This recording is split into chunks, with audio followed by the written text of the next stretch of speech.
নমস্কার বন্ধুরা, চৈতালি রান্নাঘরে সবাইকে জানাই স্বাগত। আর আমার সকল বন্ধুদের জানাই মহাশিবরাত্রির অনেক অনেক শুভেচ্ছা ও ভালোবাসা। আর এই মহাশিবরাত্রির স্পেশাল পর্বে আমার আজকের রেসিপি সাবু মাখা। এটা কোনো নতুন রেসিপি নয়, সাবু মাখা জানে না এমন কেউ নেই। এই মহাশিবরাত্রি উপলক্ষে আমরা প্রত্যেকেই কিন্তু বাড়িতে এই সাবু মাখা মেখে থাকি। তো আমি কিভাবে বাড়িতে সাবু মাখি চলো দেখে নেওয়া যাক আমার আজকের এই সহজ রেসিপিটি।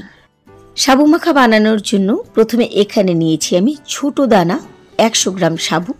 আর আমি খুব ভালোভাবে ধুয়ে এই সাবু 1 ঘন্টার জন্য ভিজিয়ে রেখেছিলাম। তো 1 ঘন্টা পরে এই সাবুর জল ফেলে দিয়েছি। আর দানাগুলো কিন্তু আকারে অনেক বড় হয়ে গেছে আর নরম হয়ে গেছে। তোমরা যদি বড় দানার সাবু নাও তাহলে কিন্তু অন্তত পক্ষে 2 ঘন্টা আগে ভেজাতে হবে, তবেই কিন্তু বড় দানার সাবুগুলো ফুলবে আর নরম হবে। আর যদি ছোট দানা নাও তাহলে ঘন্টা খানেক আগেই ভেজালে হবে। সাবু মাখার মধ্যে দেওয়ার জন্য আমি এখানে কিছু ফল নিয়েছি। এখানে নিয়েছি কিছুটা আপেল ছোট ছোট টুকরো করে কেটে নিয়েছি 2টো খেজুর গুড়ের সন্দেশ নিয়েছি, এখানে 2টো কাঁঠালি কলা নিয়েছি, কিছুটা কিশমিশ, কিছুটা নিয়েছি আঙুর, আর নিয়েছি কিছুটা পরিমাণে শসা। আর এখানে নিয়েছি কাঁচা বাদাম বা চিনে বাদাম, যেটা আমি কিছুক্ষণ আগে সাবুর সাথে ভিজিয়ে রেখেছিলাম। এবার এই সাবুর মধ্যে এক এক করে সব ফলগুলো দিয়ে দিচ্ছি। এর মধ্যে তোমরা যদি কোনো ফল খেতে না চাও সে ফলটা বাদ দিয়ে দিতে পারো, বা যে ফলটা তোমাদের খুব পছন্দ সেই ফলটা এর মধ্যে অ্যাড করতে পারো। তো এক এক করে প্রথমে ফলগুলোকে আমি এর মধ্যে দিয়ে দিচ্ছি। ফলগুলো কিন্তু আমাদের ছোট ছোট টুকরো করে কেটে নিতে হবে, তাহলে দেখতে যেমন ভালো লাগবে খেতেও কিন্তু সুবিধে হবে। তো আমি এখানে সব ফলগুলো এক এক করে দিয়ে দিচ্ছি। আচ্ছা, একটা কথা বলে রাখি, আমি কিন্তু আজকে এই সাবু মাখাতে দুধ ব্যবহার করছি না। তোমরা যদি এই সাবু মাখাতে দুধ দিয়ে মাখো তাহলে কিন্তু অবশ্যই কাঁচা দুধ দেবে। সাবু মাখার মধ্যে চাইলে তোমরা কাজু, নারকেল কোড়াও দিতে পারো। অনেকে কিন্তু মিষ্টি সাবু মাখা খেতে পারে না সারাদিন উপোস করার পরে, সেখানে কিন্তু তোমরা চিনি বাদ দিয়ে এখানে নুন আর একটু গন্ধরাজ লেবু রসও দিতে পারো। এবার দিয়ে দিচ্ছি স্বাদ মতো চিনি। মিষ্টিটা তোমরা কতটা পছন্দ করো সে বুঝে এখানে চিনির পরিমাণটা কম বা বেশি দিতে পারো। এবার দিয়ে দিচ্ছি 1 পিঞ্চ সন্দুপ লবণ দিলে কিন্তু অম্বল হয় না।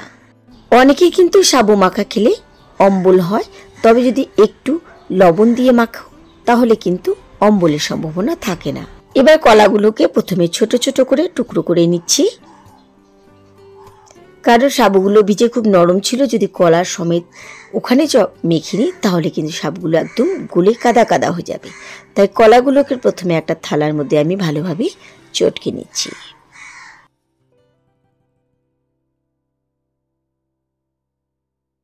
কলাগুলো চটকে নেওয়ার পরে এবারে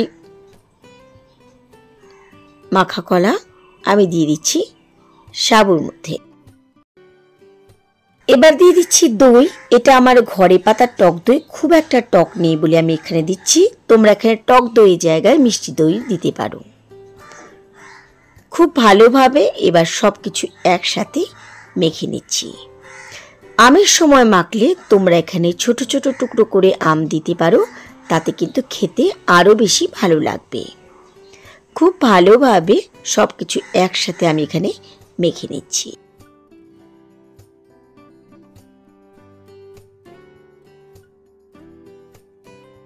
সাবু এখানে আমার মাখা হয়ে গেছে।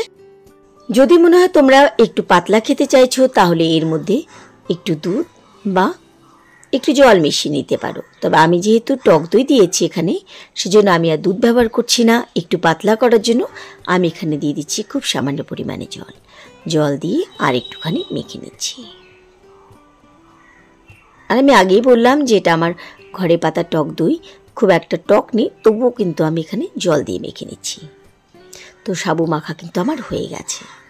এবার এর মধ্যে দিয়ে দিচ্ছি একদম ছোট ছোট টুকরো করা আমসত্ত্ব দিলে কিন্তু সাবু মাখা খেতে আরও ভালো লাগে। আমার এখানে সাবু মাখা হয়ে গেছে।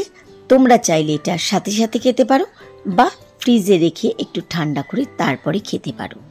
আমি যেভাবে আজকে সাবু মেখেছি তোমরাও বাড়িতে এভাবে সাবু মাখা মেখে দেখো, খেতে কিন্তু খুব ভালো লাগে। এই ছিল আমার আজকে মহাশিবরাত্রি উপলক্ষে সাবু মাখা রেসিপি। আশা করি ভালো লেগেছে। আজকের মতো এটুকুই, হাজির হয়ে যাব অন্য কোনো দিন অন্য কোনো রেসিপির সাথে।